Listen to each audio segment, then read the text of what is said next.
Hello, everyone. After many technical glitches, I'm here really live. Thanks for joining me this evening.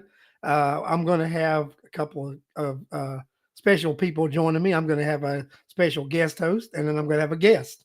So I'm going to first bring on my special guest host, Mr. Alex McDonald, uh, and a click of the button, and What's Alex up, is Larry? here. Alex, I'm doing good after many technical difficulties with not knowing where hmm buttons are. I think I've got everything sort of figured out. The audience is growing. So after the first glitch, I think we're good. And then second glitch during Well, trying to we do my are, just so you countdowns. know, we're obviously live on your channel. We're not live on any of mine, and probably not on any of Scott's because that original link isn't working.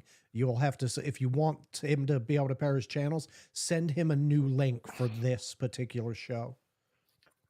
Okay, I'll do that here in a second. So, but yeah, we've got a nice Yeah, audience we do. building right now. So, just so you guys know, thank you for joining the show tonight. Alex is here. I'm going to bring Scott on now. We've got Scott Smith coming to us tonight live after being in Atlanta, going back home, and Scott has been struggling a little bit here. He was under the weather with an injury, but he's back, and he came back at it hmm hard, just like in true Scott Smith fashion. So let's welcome Scott Smith, Hey, everyone. Larry. Scott, welcome Hey, to the good to show. see you again, Alex. Thanks for having me. And I believe it's streaming across my platforms. I just Okay, checked good. it.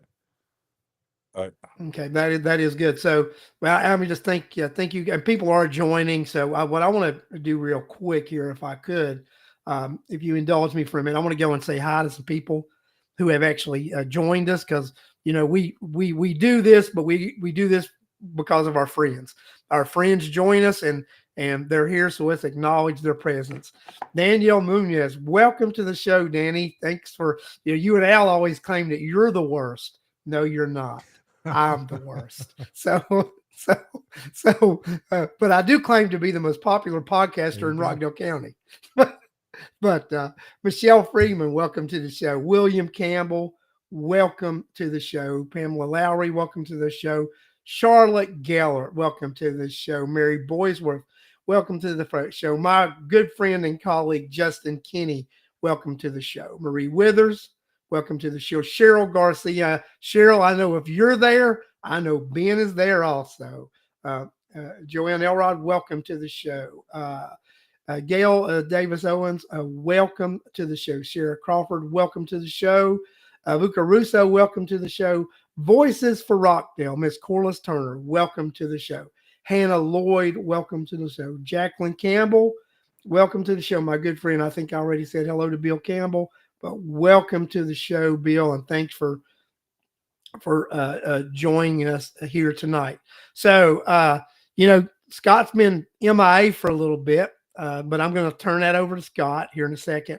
I'll let Scott tell you guys where he's been and a little bit about his issues the last couple of months because he's been on a roller coaster. But Scott, I'm glad you're back, and I'm glad you're back strong. So why don't you just jump right in there? Tell us a little bit about what's had you down, but it's not keeping you well, down. You're back first up of and all, at it. Larry, I want to say that you are setting a model example for the entire country, being an elected official, having an open show where people can speak up. And I'll go on the record right now, and I think you should run for a higher office. And my commitment is, if once you announce you're running for Congress or Senate, I will commit to somehow establishing a residency so I can vote for you. I hear Okay. you. Thank you very much. Well, first of all, I'd like to start in by acknowledging I might not be in Congress. I want to acknowledge two people that passed away: Courtney Miller from East Palestine and Kenny Johnson, although I never met him. Courtney Miller on East Palestine, I didn't get on the ground until February 22nd, almost 3 weeks after the incident. I was in a matter of days there. She passed away, unfortunately, at the age of 36. She had a lot of health issues, severely impacted, and she posted on X, and I was on the fence about going. So, and what I learned in East Palestine is what gave me the incentive to get right on the ground at BioLab. And I promised her family, and especially her mother, that I would never let people forget the memory of Courtney Miller. And then, although I never met him, Kenny Johnson, his testimony, I put the two of them in the same category. What that man did, putting himself out there on the line and exposing what it appears to be significant corruption. And I think some of the stuff he's done is going to be critical as the community moves forward for truth and justice. So I think that's important. And you'll see, I'm going to redo the presentation with you and Alex. We had a town hall on Thursday the 10th. I'm going to be coming back with additional test results and to update the community sometime within the next 30 days. We don't know the date yet because all of this data is still preliminary. There's a lot coming in and we're early on. And also, and I did some posts on social media, and you'll see in my third slide, on January 7th of this year, I was going to meet a friend of mine that on a regular basis, I always go meet him at a restaurant. And at 11:32 a.m., I was walking by a restaurant that was shut down that, unbeknownst to me, was pressure washing oil and grease off their machines and discharging in a public walkway. Now, there are laws and there are ordinances, and as I slipped to the ground, I could feel my quad tendon rip off the bone and tear apart, and it's pain like I've never felt. But I was smart enough to call my friend Glenn, who was waiting for me, and I said, Glenn, call 911, get out here and start filming. And he was filming the whole thing. And why I bring this up is that my empathy and sympathy for victims in East Palestine, Conyers, and anybody handicapped, and what they go through has gone up exponentially because I can tell you firsthand. I've made the decision, I've never had a personal injury case like all of you guys face from East Palestine to Conyers, but I am experiencing, it's one thing to be, from a distance to see it, but when you experience it firsthand, the gaslighting and the responsible party blaming the victim, it's furious. So I've made my own choice. I'm taking this all the way. I want, and our founding fathers meant in jury, when it comes to the law, to have jury trials with your peers. And I made my own decision. I'm taking it all the way because I'm not going to be gaslit. And in no way, shape, or form am I suffering health issues like those in East Palestine or those in Conyers. It's just me going through this experience has really caused me to feel for the people and try to fight even more. So, and with that being said, to the best of my knowledge, I'm still the first one that's done any testing that has released any summary results, any preliminary results. So, despite being set back by about 3 months with my own injury. So, if you have any questions or you want to go right into the PDF, we can do that. Let's go right into the PDF. I guess let Alex know what you want to show. You can start with the I first slide. want to do this, Larry. Make the PDF full screen or what, but so that people can see it clearly. If I will take me and you off, and then Scott, and the video will be the only thing there. Okay.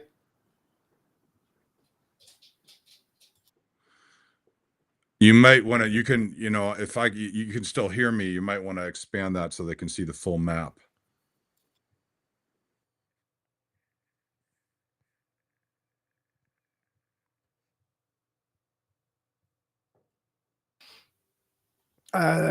Is it muting mics when you switch over to it?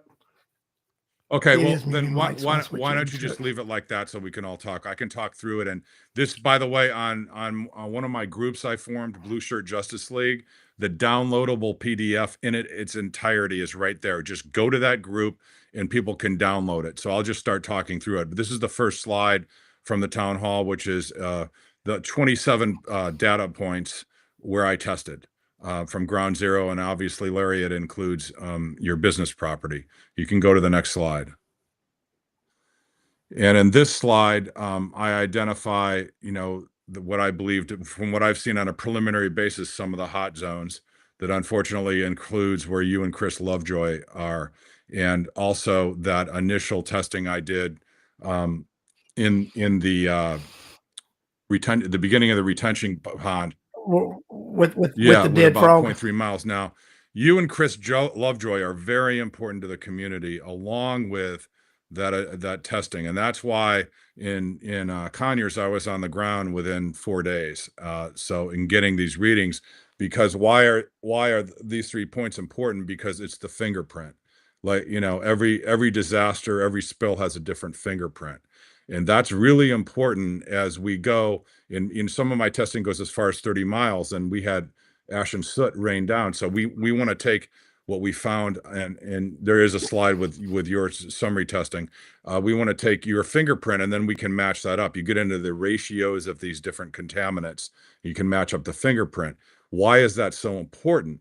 Because for the people looking for truth and justice that may have legal representation, you are going to hear the blame the victim thing about ubiquitous in the environment, even though you didn't have health symptoms before that. You're going to hear that over and over again. And I also want to mention at the town hall where we had at the Fairfield Inn in Lithonia, it's really interesting. The day after, I started to hear from a lot of residents that were affected by BioLab that they had a lot of reactions from that town hall. Now, there was a heavy chlorine smell as you walked into that hotel because the pool was literally across the hall from the room where we had the event. And I encourage people to reach out, and there's a whole team of people I work with, and I'm happy to help people and make introductions. There is a doctor called Dr. Claudia Miller who's has something called TILT, toxicant-induced lack of tolerance. And that means when you're exposed to a mixture of chemicals like BioLab or East Palestine, you become hypersensitive and have reactions when you're exposed to other chemicals. So I didn't know until the day after that a lot of people were feeling ill after that night. So that could possibly explain why they started feeling that from exposure to chlorine. You can go to the next slide. And that's what I showed for the third day. That's January 15th after my quad tendon tear. And, I wouldn't wish the pain of a quad tendon tear and what I went through on anybody else. And I've already explained this, so we can move on to the next slide. And this is the slide where the dead frog was, and I believe around 0.3, 0.2 miles from ground zero. And I know, Larry, we can talk about this, later and offline about the impact on your business and that discharge in the waterways, because that's key too. But, these volatile organic compounds by definition go into the air quickly and dissipate out of water. So when you see them present in water, it's much more likely than not that it's from BioLab. And what do we have in BioLab? We don't even know all the chemicals, but we know there were a lot of chlorinated chemicals. There were a lot of brominated chemicals. What do we know about the chlorinated chemicals? The worst thing for them is a slow smoldering burn that creates dioxins and a whole host of other chemicals like polycyclic aromatic hydrocarbons. So that's a problem. But back to these volatiles, we found dibromochloromethane, 4-methyl-2-pentanone, bromoform, and all these in the waterways. So as we go forward and go up to 30 miles out, then we can start working with a team of experts that can take my data and then analyze it and say, what is the fingerprint? How does this break down? You can go to the next slide. And we had Sheena Chambers there, along with you and Chris Lovejoy, Larry. Sheena Chambers, I was one of the first ones to test, and that was the ash and soot that rained down on her property and on so many others. And we established a fingerprint, and being able to figure out the dioxins and some of the other things called polycyclic aromatic hydrocarbons that are present. Now, you've all heard me say you can't find what you don't look for. I can't say that enough. It is that simple. And I believe the EPA still said they tested for asbestos. There was no asbestos. Everything's fine. Your yards are safe. Well, that is typical of what appears to be undue influence from the billion-dollar corporation over the EPA narrative, because there was no asbestos from what I've been able to research in that building, and it was like a styrene compound roof. And when that roof burns, it's going to give off these mixtures of chemicals that we're finding. You can go to the next slide. And this gets into the details. And again, I'm going to go into more at the next town hall. I'll cover this again and any additional data I have. So this, and you can see the detects are bolded. You'll see that, and that helps establish the mixture of the different compounds. And these happen to be the polycyclic aromatic hydrocarbons. You can go to the next slide. And then these are the dioxins that we found at one of the residents. And you can go to the next slide. And this is also some of the this slide identifies one of the TCDD is one of the most toxic dioxins, and you can do indexes. And that TCDD or dioxins are basically Agent Orange, and we all know about that.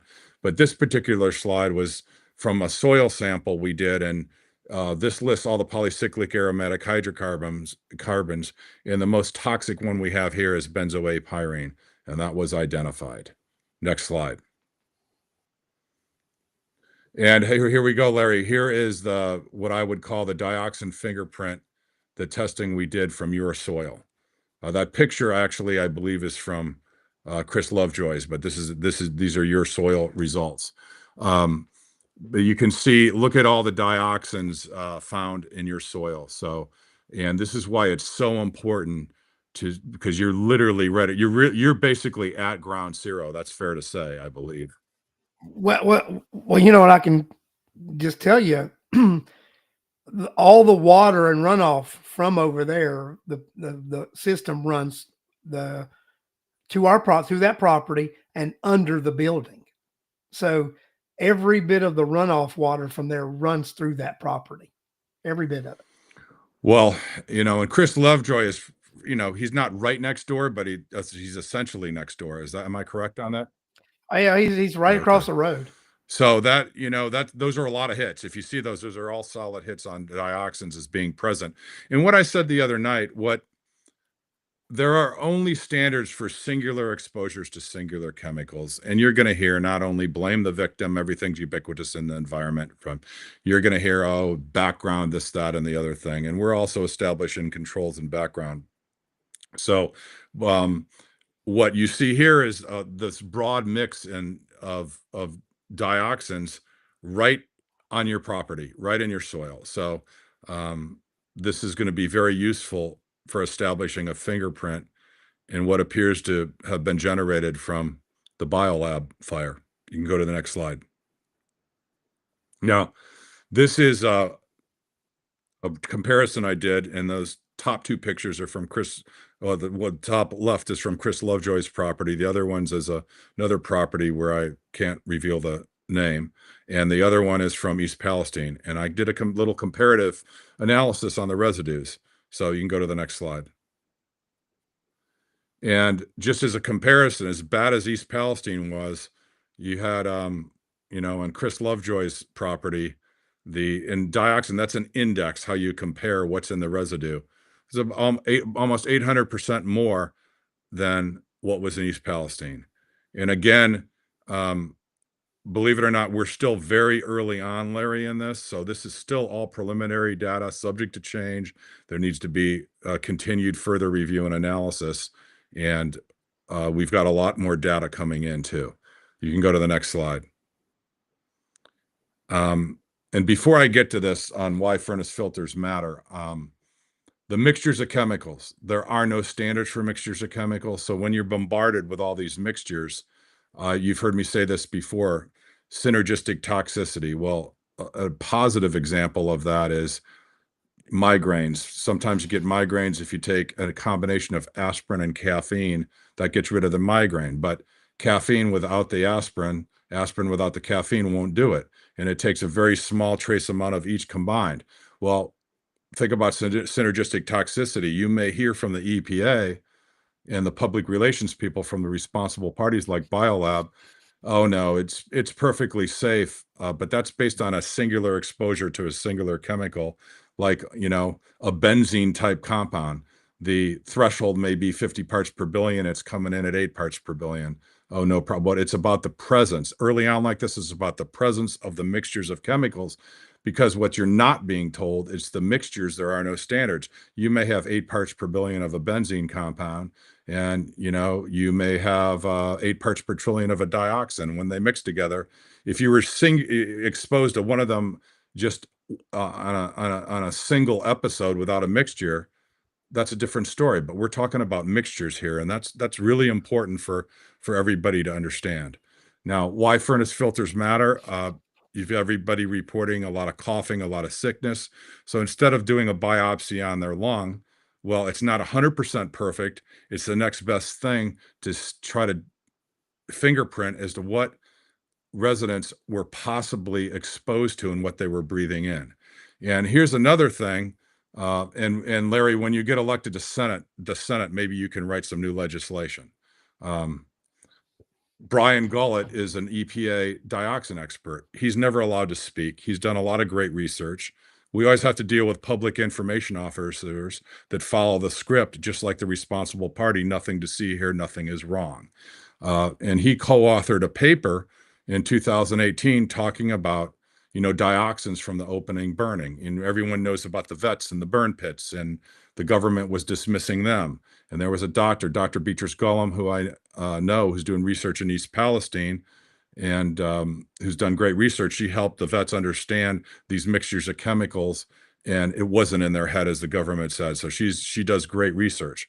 But back to the EPA dioxin expert, his own paper, this is the EPA, particulates emitted were 2.5 microns or less. So let's go to the next slide, and I'll explain how that ties together. Human hair, 50 to 7 microns. You really can't see much less than 40 microns. We're talking about particles at 2.5 microns. So they're floating around in the air. You can't see them, and you're breathing them in. And even dust is microns, mold and pollen, about 10 microns. You can't always really see that. You can't see it unless it accumulates on your window or something. Go to the next slide. And this just talks about, when you're respirating and breathing in these small particles. And this was from another research paper that showed about, dioxins, how small these particles are. Next slide. And in a lot of my work, I've done some work with the United Association of Plumbers and Pipe Fitters and HVAC service techs. So I started making phone calls, and when I started in East Palestine, I'm told that I'm probably the only one, probably crazy enough to do it, is to get real world research and testing from actual impact of real world disasters from East Palestine to Conyers. And I've learned a lot about these filters, even these, MERV filters, 12 and around there, less than 20% of the particles will be trapped. So that's where I get into, you don't want to fall into the trap. Oh, it's perfectly safe. You're below the OSHA threshold. It's about, what did you breathe in that filter didn't capture? And we know 80% of the particles, what's left on that filter that you were potentially exposed to. That's why furnace filters matter. And again, well, not perfect, but they matter in helping people understand what you've possibly been exposed to, so you can seek at your discretion the proper, medical attention and so on. Next slide. Now, post biolab fire, garden crops and residues. I'm concerned about the gardens. We're very early on, and some people watching and listening may have seen some of my social media. In 2024, this is how everything ties together in the world, because we're all connected. Some of the world's leading scientists for eelgrass and seagrass at the University of Washington, at Washington State, at San Juan Islands, the eelgrass and seagrass has been dying and increasing. And why is seagrass and eelgrass? They haven't been able to figure out why. And although, some of my patents, they saw that it's not directly related to what I do in Conyers, but the point is, seagrass, eelgrass is a plant, and in that research, I was out there. We've been able to identify what appears to be diesel from what may be leaking ferry traffic that's increased dramatically. And seagrass and eelgrass is important, just like your garden, because you got orchopods out there, and the whole aquatic food chain depends ultimately on the seagrass and eelgrass, one way or another. So what we just found recently in the last 2 weeks is a very sophisticated crop tissue lab. And I had a conference call with them actually on Monday, 72 hours before the town hall. So I have a lot of crops from Conyers in my freezer, and we've got some residents that we have some crops that have a control sample that were harvested before BioLab and after. What you're looking at in these pictures of the crops, you're looking at a resident that reached out to me that I've tested, and the crops where you could see soot, you could see it dying, and we see this over and over again. And I've told everybody, keep your harvested crops, seal them up, put them in a glass mason jar if you can, seal them in a Ziploc bag, just like your furnace filters, just like the soot and ash. Keep things sealed up properly and to the best of your ability. And I will do what I can. I try to get back to everybody when possible, but obviously I don't always have enough time in the day, especially with some of my other things that I have to deal with. And what you see on the far right here was a residue on a ceiling fan. And fortunately, I could still get up on a ladder there, and I need help, getting on ladders for testing, but I have people volunteering to help me, which is great. But you can see a residue there, and we're going to have that residue analyzed. I hear this over and over again. Scott, there was after the biolab, I never had these strange residues before. I never had crops. I never had these deposits, this black deposit, this substance being deposited everywhere. So I don't believe that's a coincidence, and it just suddenly you had these residues appear within days of the biolab fire. Next slide. And this is my final slide. And unfortunately, this is where you see the responsible parties. Why do these billion-dollar companies like BioLab and Norfolk Southern spend millions and millions of dollars on public relations? Because it works generally. But the great equalizer, Larry, is the independent journalists and people like you. I believe you're setting a new standard for elected officials with honesty and integrity. Every elected official should have a show like yours. And I think you're going to set the standard. And I really mean that. And Jim Morrison, unfortunately, was right. Whoever controls the media controls the mind. But now we have social media as the great equalizer to bring communities together from all over the country. And I'm really proud of the fact that I've done the best to connect people I've worked with and tested in East Palestine to Conyers, because that's why we had all the censorship and the government's so scared, because if millions of us come together, essentially all these elected officials work for us and we can finally hold them accountable. And I got the 4Ds of public relations originally from Dr. Petrus-Gollum. I added a fifth, so I now call them the 5Ds of public relations. First step is delay. Second is deny. Third is discredit. Fourth is dismiss. And then when those four don't work, they start massive defamation campaigns. So essentially, when they start the slander and the defamation, you're onto something. And the closer you get to the truth, the more you deal with these 5Ds. And that is basically kind of a quick summary of what I covered in the town hall, Larry. So if you have any, and Larry, one other thing before I forget, remember that strange thing that was coming out of your tree?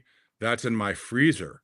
And now, thankfully, I'm really grateful for these eelgrass scientists reaching out, because I'm going to have access to a lab I wasn't aware has all these capabilities. In my only experience with crops prior to Conyers and what I've done in East Palestine was the Navajo Nation. You may remember back in 2016 or thereabouts, the Gold King mine spill with the heavy metals.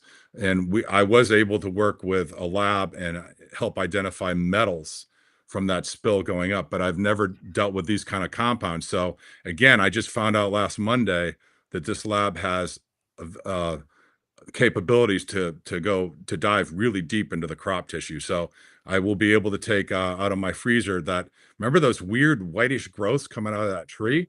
Yeah, I remember that. So I know So you I've got got those those samples preserved. now. So anyway, so any Uh, questions you and Alex have? Yeah. Any comments? Well- Not really questions. Just want to clarify some things.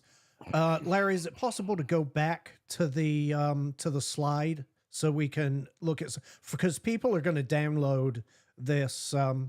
Sure. Let me go ahead and do because I figured out how to do all All this, Alex. So let me go ahead and do all that, and then I'm going to do go here. to. Hold on a I'm second. just going to pick. There we a go. page. Yeah. So As you notice, I was figuring out buttons and I know Good. how to do this So now. Scott, let's just for people that download this so that they understand what it is they're reading. Let's talk about some definitions. RL. What is RL?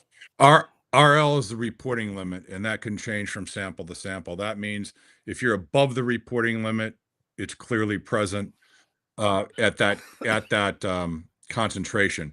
If you're between what's called the MDL and method detection and reporting limit, it's more of an estimate, but the compound is deemed present, and that's what that means when you see AJ. Okay, so when I'm certain people will be downloading this, they'll be able to look at the result you got, and then compare that to the Correct. Okay, all right. This is that how I was- do. I mean, these reports are hundreds of pages long, and this is how I reveal the summary reports. And I don't get into all the detailed reports because I'm trying to protect the community. You don't want to get into all the details because they can and will be used against you. But what I try to Right. do is that balancing act is because at this point it's about what chemicals were present. It's not about the concentrations yet. It's about what was present and what mixtures were you exposed to. And the whole narrative coming from the PR people will be different, but we can deal with that. Now, if you could go back to go back to the LC one. I want to go back to that slide. And I'm glad you asked this, Alex. Thank you. Is that this one? No, that's No, it'll have LC up there where client example ID, and it'll say LC. Okay, hold on. you got it. No, other way. DHLC right there. There you go. Yeah, now you see all those across the board. There you are close to ground zero. And you can take all those different ratios of what is found. And that's why I keep talking about the fingerprint. But you have, unfortunately, Larry, you have all these what are called congeners of dioxins. They're all present. Well, and I've told you, and what concerned me about that property the whole time we were there, I mean, we were there for over 10 years, is the storm drain. If we would be in a drought situation with no rain for 3-4 months, and there was a steady flow of water coming through that storm drain the whole time, Scott. So you and I both know where that water was coming from. That's correct. Right now, you have There's- do you have some of those Yeah. amber 1 liter jars? Because that day I okay, still keep do those have some. preserved, Yes. and I will be following up with you on that. And by the way, what I would Okay, give you to got it. bend my left leg back like that again, I can't get past 65 degrees right now, Mhm. and it's a major challenge. So and I was going to let everybody know is I made a decision, and I told you, Scott, back when all this was going on, that we were most likely not going to go back into that property. That we had already relocated temporarily. That I didn't feel comfortable going back there. There were just too many unknowns, and we relocated. And you told me here recently that you felt we made the right decision relocating because, as you defined it, that is the hot zone, and staying there could possibly be been dangerous for my health and the health of everyone else who would work there daily at that facility.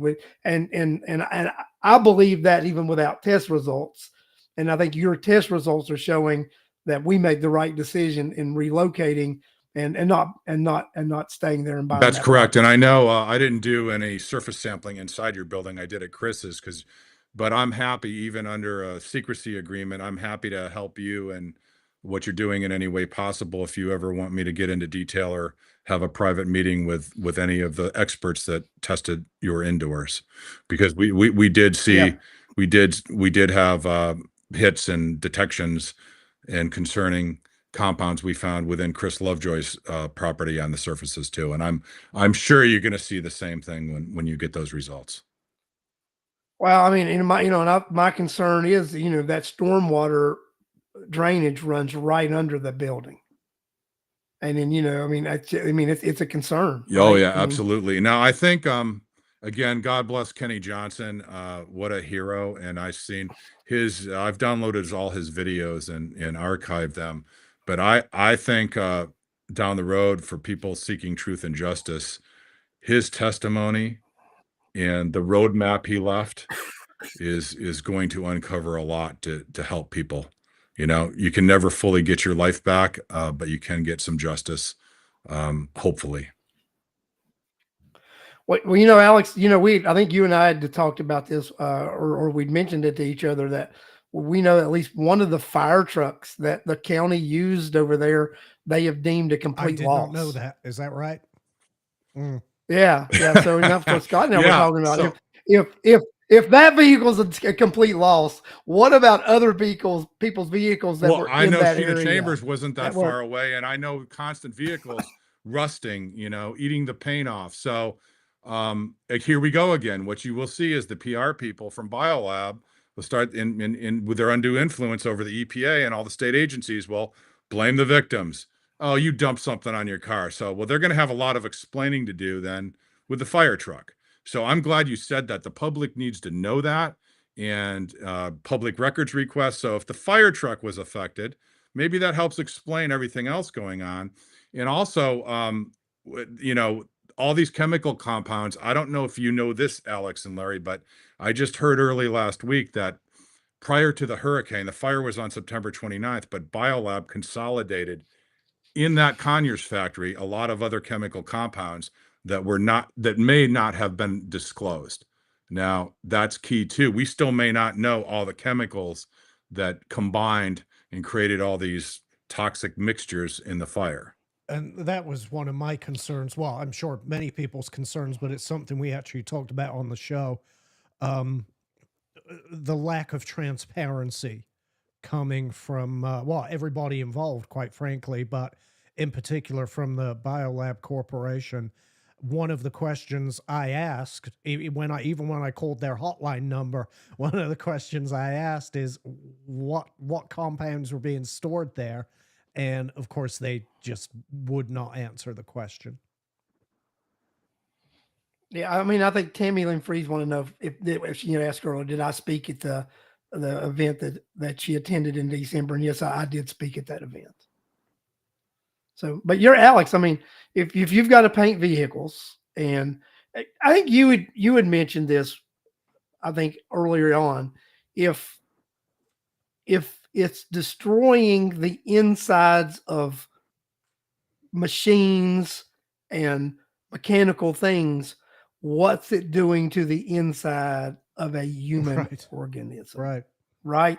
So Scott, I mean, you mean that's exactly what, what some of Scott's stuff said, these things we don't know because it's going to take time. And unfortunately, as this time rolls and we find out what happens, it means people die.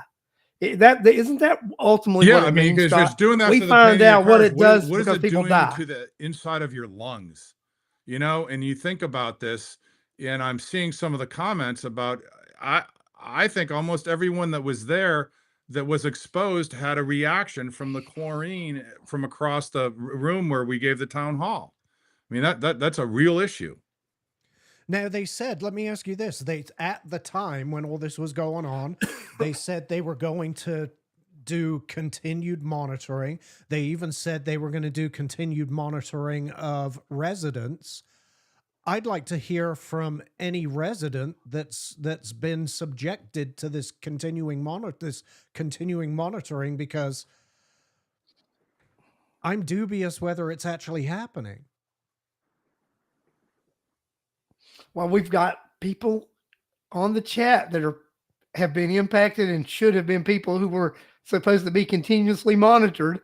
Has anyone in the chat in Conyers precisely? been There's continuously Hannah monitored in the chat who has a 3-year-old who was affected by this, and I'm curious if anyone has been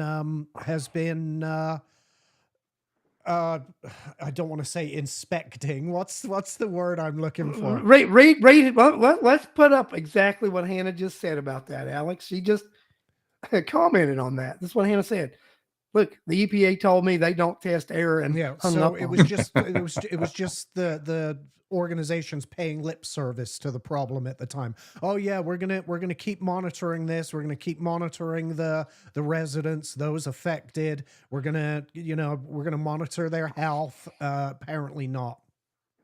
Well, let me just say, like I was me and Chris right across the road, right across the road from BioLab. Alex, ask me how many people I've spoke to from BioLab. Ask me how many people have reached out to me from BioLab to see if I'm okay, if our business survives. Ask me what contact I have had from BioLab, the EPA, the state of Georgia, or the county of Rockdale. What Ask me. contact have you had, Larry, with well, quite frankly, anyone with BioLab, with the state of Georgia, with the EPA? Has anyone bothered to reach out to you? Not one single person or representative of any entity has reached out to me, one of the individuals and businesses impacted most by this Mhm. disaster. And not one single individual or entity has reached out because they do not give a Yeah. damn. And you heard that right here, You know what, Larry? I right? have a thought. Because you're an elected official, and I meant every word I said. Perhaps maybe one thing considered to do is put this show tonight on a USB drive and send a certified letter to all your elected officials and EPA and tell them you want answers. Because to me, it's just unconscionable and it's totally unacceptable for the taxpayers. What have you been paying all your taxes for? There, you're being ignored by your elected officials. You're being ignored by the government agencies that are supposed to be helping the community. It Yeah, is just there infuriating. there should have been continual medical monitoring for the people that were affected, and the fact that no one's been reached out to is just it's despicable. And in the meantime, Larry, BioLab are rebuilding and, quite frankly, setting us up for the same thing to happen again in another 5 or 10 years, because this is we can't forget, this is a recurring pattern with this company. And all the bluster at the time from, well, Oz Nesbitt was chairman at the time, talking about, oh, we're going to shut down BioLab, but they won't be out. None of that came to fruition. Hey, I just saw Anna Matson. So she is a big podcaster that can help get the word out. She's watching. Thanks for joining, Anna. And my next trip is going to become in studio on a podcast. I will try to get to you. I will be in touch tomorrow. But thank you for being a voice for the people of Conyers and helping bring people together, because we have to be relentless and we cannot stop until we bring millions of people and hold these elected officials from across the country accountable. I also noticed, Larry, that the woman that was fire chief at the time of this incident was let go. Do we have any details about that? Well, Alex, was she let go or did she quit let go? The press release I saw, I think, said she was let go, but I think the press release, I think she resigned. okay. I just I think it was one of the. I mean, I know about this stuff sort of firsthand. I mean, sometimes people go well, away. when it happened, I was but before they're when let it go, happened, I right? was very curious if it had anything to do with So I think Cheryl said opted out, Right. right? So, oh, you know what, Alex, I firmly believe it has something to do with the handling of that incident, right? And Connie says that she resigned. Connie and them get all the records. She resigned before she was let go. I mean, that's the reality of what happened, right? So, and I think how she handled the biolab incident played a big role in what went on over there. And I think we receive basic training in the construction industry about chemical fires and about when you have, and we're taught never to use water on the chemical fires, and it depends on which what our chemicals that we have are, and we have to make sure we have the right fire extinguishers for what we're carrying and what we have, because not all fire extinguishers, the components inside work on what you have if it gets on fire, right? So you know, and one of the things that we're taught in our industry is don't use water on any of our chemical stuff because it'll actually make the situation worse. Scott, what happened in Conyers when they put water on the You just biolab? made it, and you just made it worse, you know? And again, that low smoldering burn like East Palestine, even though they blew up those tank cars and it was bad and they shouldn't have done it, you know, the low smoldering burn with the chlorine compounds created a lot of those dioxins. And Larry, I'm just seeing some of the East Palestine people are making, like Tamara Lynn Fries. I don't know if Jamie's on tonight, but I have a suggestion for another show of yours. You may just want to get a couple of residents like Tamara and Jamie from East Palestine on with residents, so they can talk and they can share their stories for the community to see. That might be helpful. And Anna Matson brought up a good point, you know, and I knew about this too, and it's something we had talked about. Alex, I think you and I may talked about on one of our shows too, is that they had determined that there was a leak in that warehouse, and then she's right. Instead of fixing the leak, just like you have a fire watch, they established a fire watch program where they brought on extra personnel to monitor the warehouse because they had the odor in there and knew they had a leak, instead of determining what was leaking and stopping the leak. They just put extra people in there to watch for fires. I mean, and you're right. Thanks, Anna, for bringing that up, because, you know, we have so much ridiculous stuff that happens here. One forgets about some of the nonsense that we've dealt with. And that was in a report that they put out there, and that was in the report. They had the extra people on monitoring the leaks, and they had noticed it months earlier, Scott. So, I mean, this is incompetence, and you were setting yourself up for a disaster. You blew up a building in Louisiana in 21. You blew the building up here at Conyers 20 years ago. They've had countless other fires at other locations, and you've got a leak in one of the buildings, and you don't think this might not end up being a fire? Well, this goes to what Kenny Johnson said. I mean, it's all about profits over people.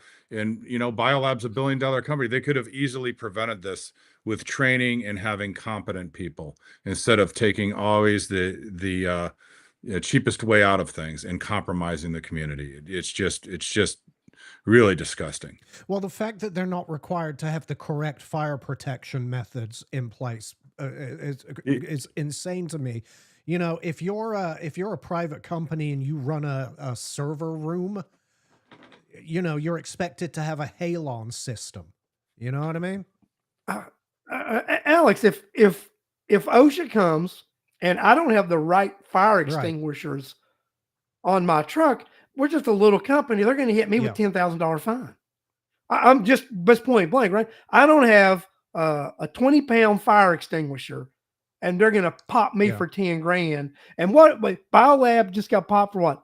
You cause multi-millions dollars of disturbance in a community, and you get a $60,000 fine. Water sprinkler system for chemical storage. For chemical suppressant, to have specific extinguishers for, you know, specific purposes, and it seems like BioLab weren't. There's a breakdown. Something broke. Oh, well, they weren't required to have it from the get-go. That was the problem. It's unacceptable. You know, I mean, they weren't required to have a storage tank there with the proper suppressant that fed that would have fed the sprinkler system. You know what I mean? With the right fire suppressant. That's the way you should do it. Correct? Exactly how it should be done. It just and you know, after I remember when you and I talked about this, Larry, and I brought up the photographs of the fire, and I said, "Oh, hold on, that's my mistake. Those are my photographs of the fire 20 years ago." And yet, after that incident 20 years ago, they still weren't required to have the correct fire suppressant system installed. Well, and this, to my knowledge, okay, the first fire, they actually did get the fire department from the airport to bring the correct Right. suppressant. Okay.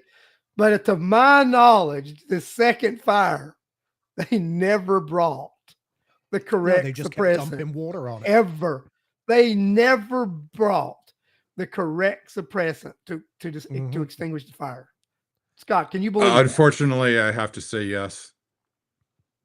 You know, I've over the last 25 years, there's nothing that doesn't surprise me. I hate to say that. Yeah, it's amazing to me. You know, we have to get inspected every year for our fire extinguishers. Where was I'm sure BioLab were inspected, but why were they Well, cleared for chemical storage without the correct remediation? I think the answer is pretty simple. It's about, because what I hear, and I don't know the community clearly like everybody, you guys do, and people that live there, is that BioLab is the biggest taxpayer of the county. It's like 1 million, like 990,000 and change or something like that. That repeatedly gets stated over and over again. Hmm.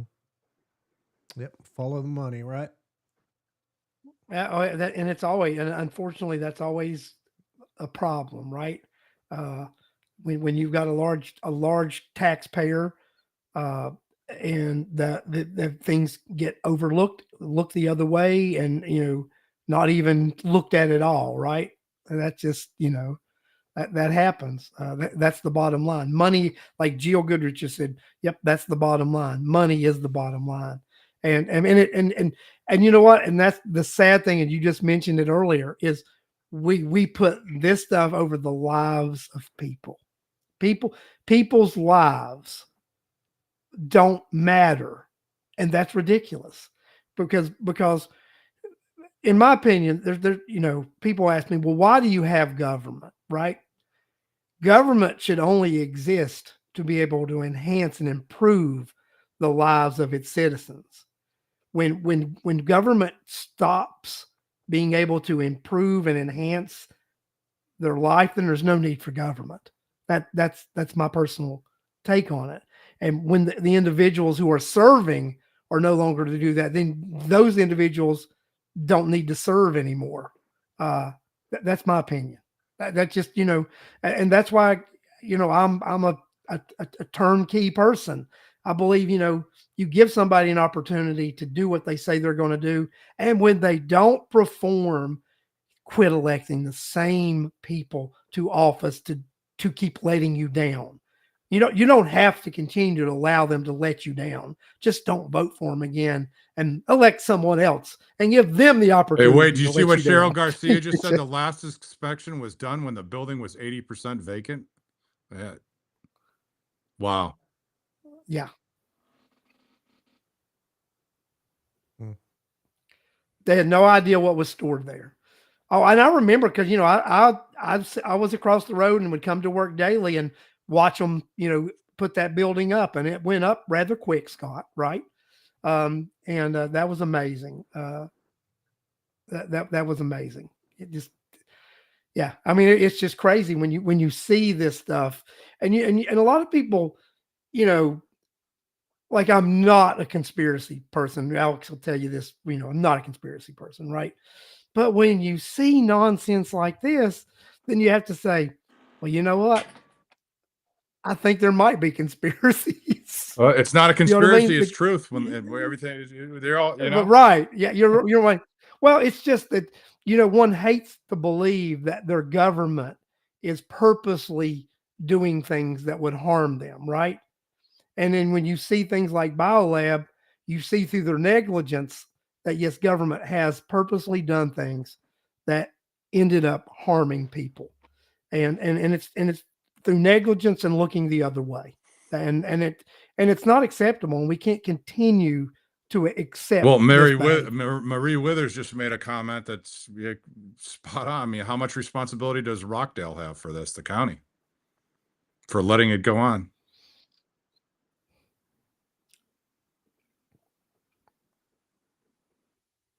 Mm.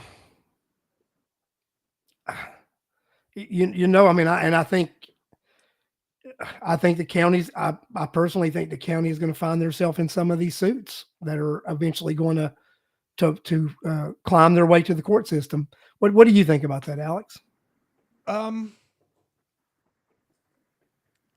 mean, this is an issue we've talked about a lot, right, Larry? I understand where Marie's coming from, but how paranoid do we need to be when we consider zoning, right? That whole area, well, I don't know about the whole area, but the area is an industrial zoned area.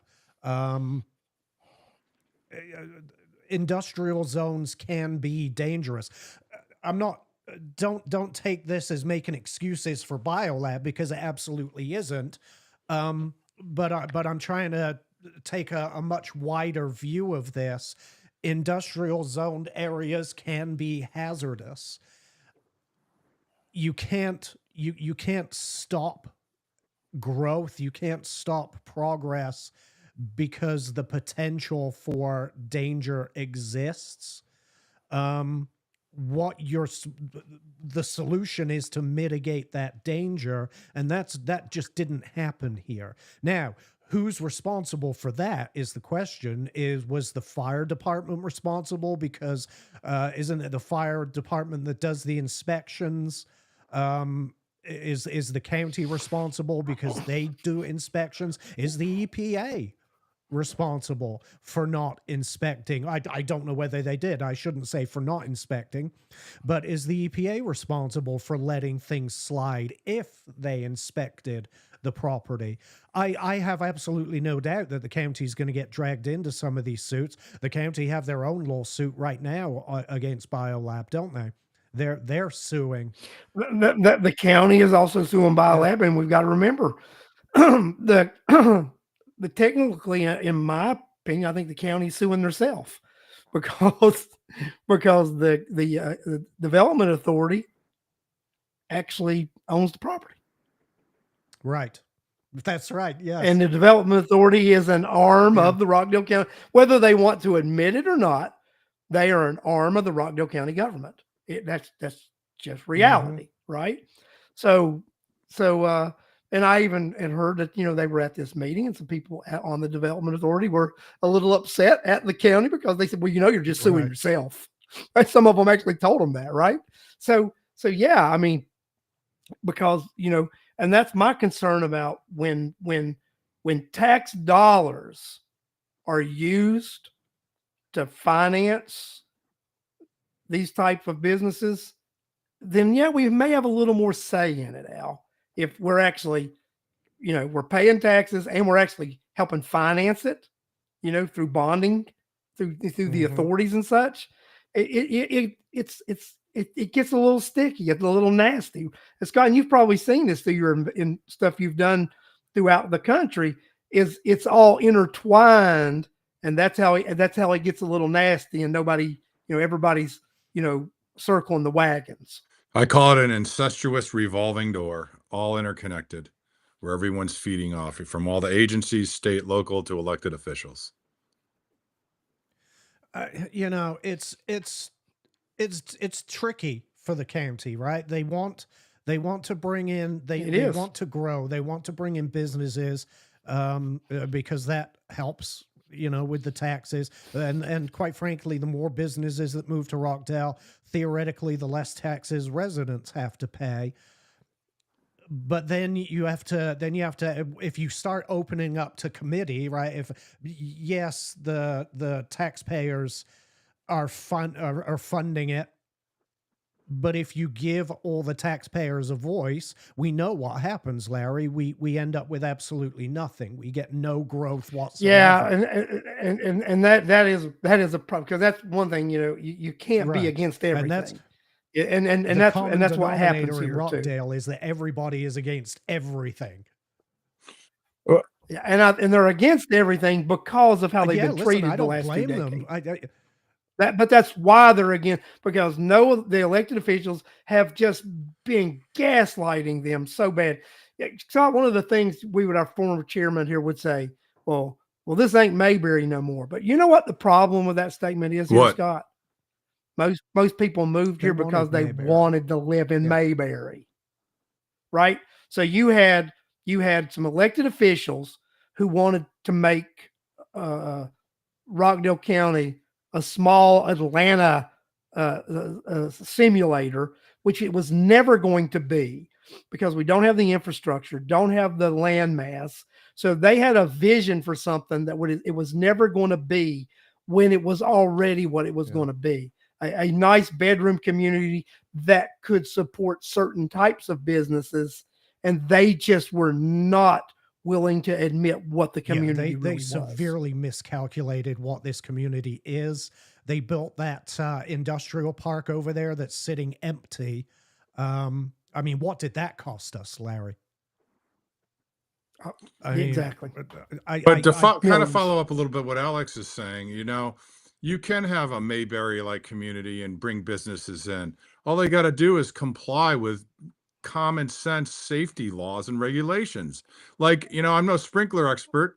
They could have invested in a dry sprinkler. I agree. I mean, you can't, Yeah. you're still going to be very profitable. But why, why do you have to put the community at risk? I think positive. I think there could be a win-win. Little bit of Mayberry and a little bit, and have businesses and lower taxes. All they got to do is follow the law. Well, Sure, but that's what we talked about too, Scott. We actually tried to push that type of growth, but when you've got people that are more concerned, you got the second smallest landmass county in the state of Georgia, and during a 10-year cycle had some of the big so much percent of land deals going on. The government buying all this land up from individuals. In what world does that make sense when it's the second smallest landmass county in the state of Georgia and the government is buying up land? You're taking land off the tax rolls. So who benefits from the government buying land and taking it off the tax roll, Scott? Government officials through backdoor deals. That's who benefits. If the government officials don't sell out the community, that's a big part of the problem. It is. It's a big part of the problem. And you had government officials who weren't listening to citizens here for 2 decades. Yeah. Right. The 2 decades I've been here. Right. And that's why you've got this community who doesn't trust they don't trust elected officials. They don't trust the government because they've been misled. I'm not even going to say Alex, true. They've been lied to. They have been lied to for 2 decades. And Scott, they're hungry for truth, right? And that's what we and then you had this incident happen here, and it just compounded the situation even more, with people even not even going to look at trying to believe anything anybody said, because they're just used to being lied to. And if it's coming out of an elected official's mouth, it's immediately, well, that's a lie. They're saying it. Yeah. How do I know an elected official in Rockdale County is a lying? They're breathing. Yep. That's how you know, right? So I mean that. I'm talking about myself. No, you're not talking about yourself. Well, I know, but you know what I mean. I'm one of them, but they get mad at me because I'm not sticking to the, to the family thing there. You know what I mean? But it is what it is. I didn't run for office to be popular with elected officials, right? I ran for office to try to help people, right? And to try to do something for the school system here in this county, and that's why. But I think a lot of people they run for office for one reason, and then they find out maybe they can line their pockets, and I think people get more concerned about lining their pockets than they do what they said they were going to do. And then I think a lot of them, their intentions are to line their pockets anyway. And we've talked about the average salary of someone in Congress is under $200,000 a year. But as soon as somebody's been there at least 6 years, then their net worth is usually around $10 or $15 million. How does someone making $170,000 a year end up being worth $10 to $20 million in 6 or 7 years? You answer that question, right? How does is it the lottery? They win how the lottery? do you do? Yeah, they did win the lottery when they got elected to Yeah. Congress, right? That's what I think, right? That's what I believe.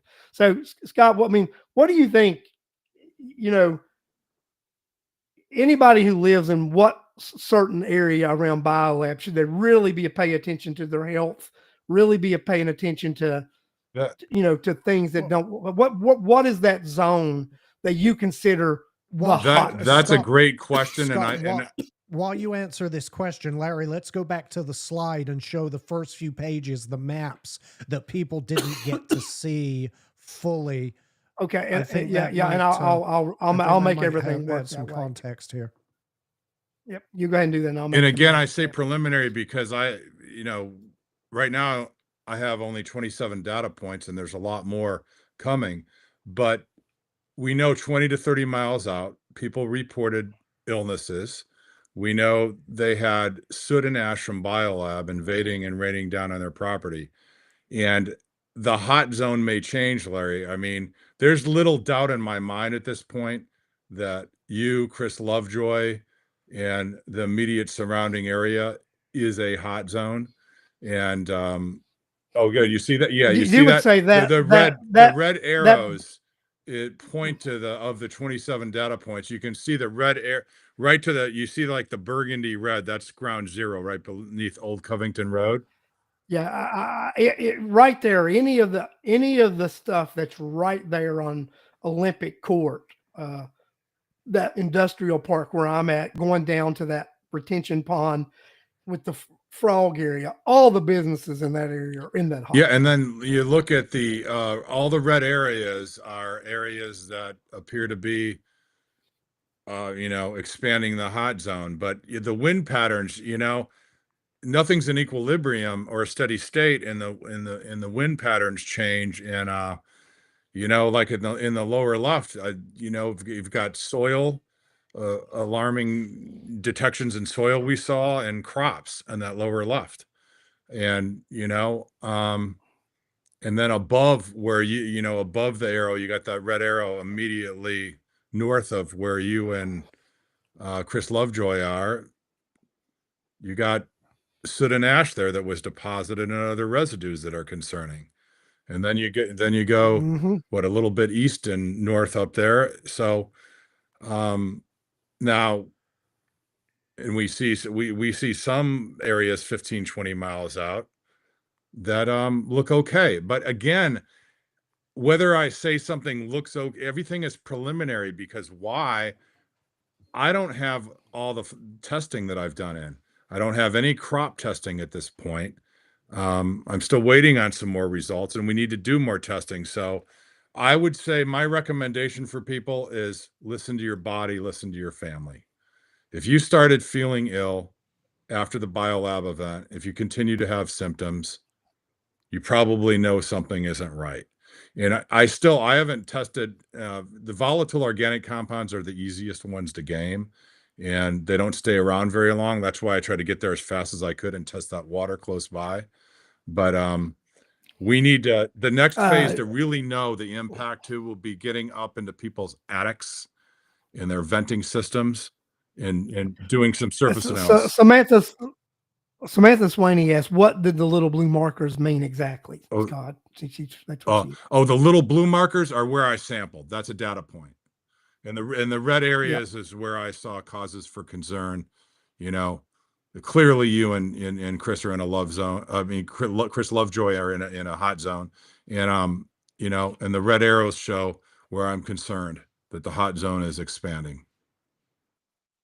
Yeah, I mean, and I like I said, I firmly believe that that whole business cul-de-sac right there on Olympic Court, uh, the Black Lawn Olympic Court, that whole little area, because all that stormwater just flows through that whole area, and and a significant rain now, that whole area floods, right? So it's all underwater.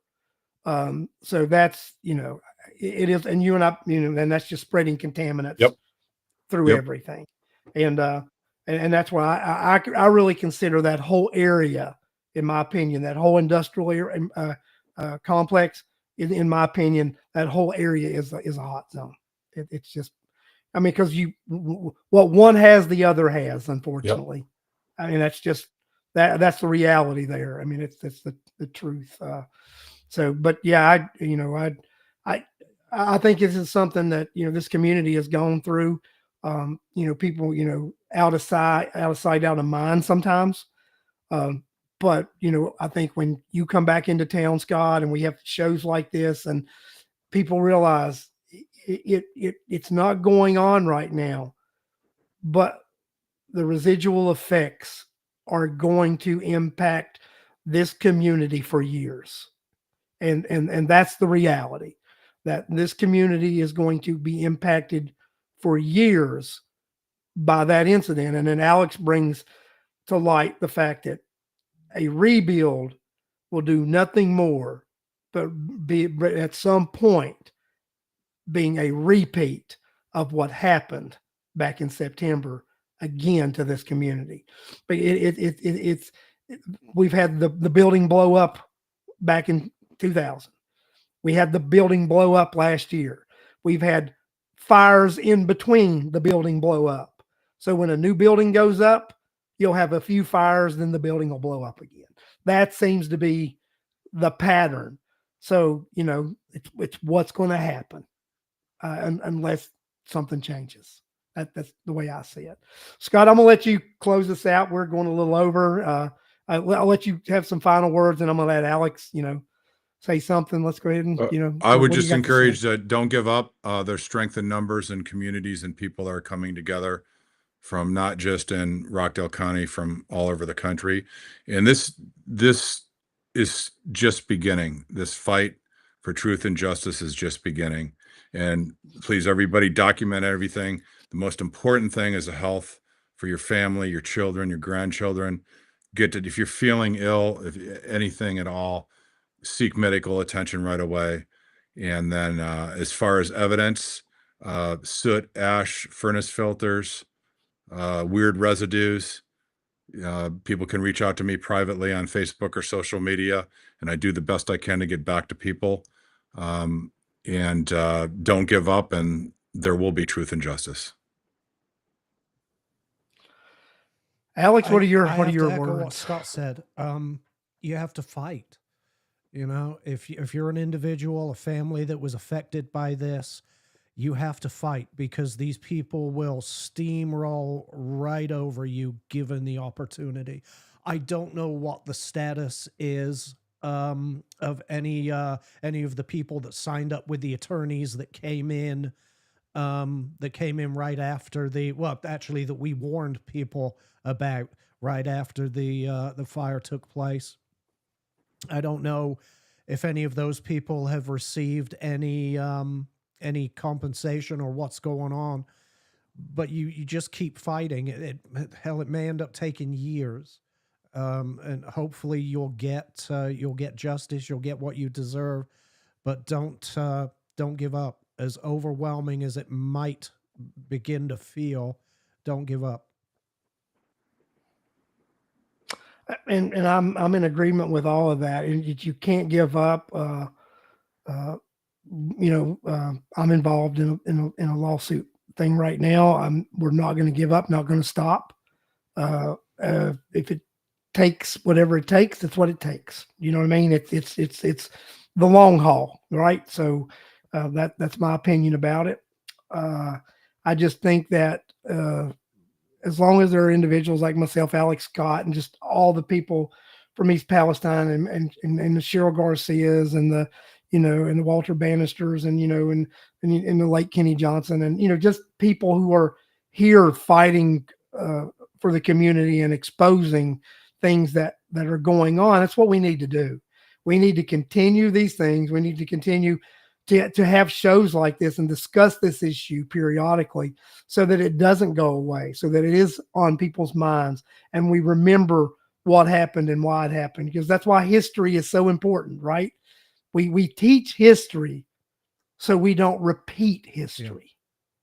Yeah. That's why you teach history.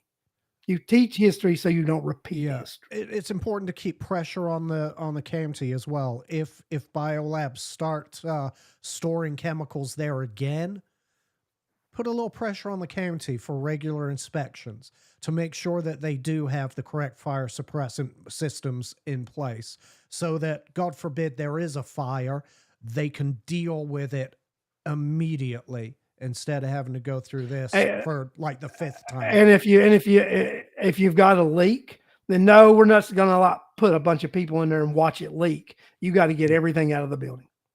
You got to relocate everything. If you've got a leak, it all got to go. I mean, you know what I mean? Let's put some real consequences to actions. That's what you have to do. So Tamara Freeze, yeah, I mean, reach out. We definitely do a show sometime. I'm be glad to have you on as a guest on the show at some point. But yeah, guys, I mean, that's what we do.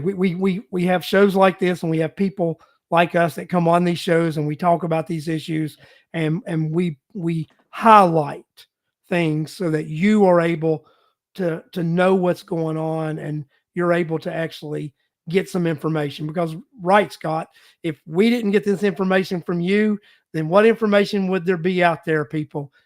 Zero.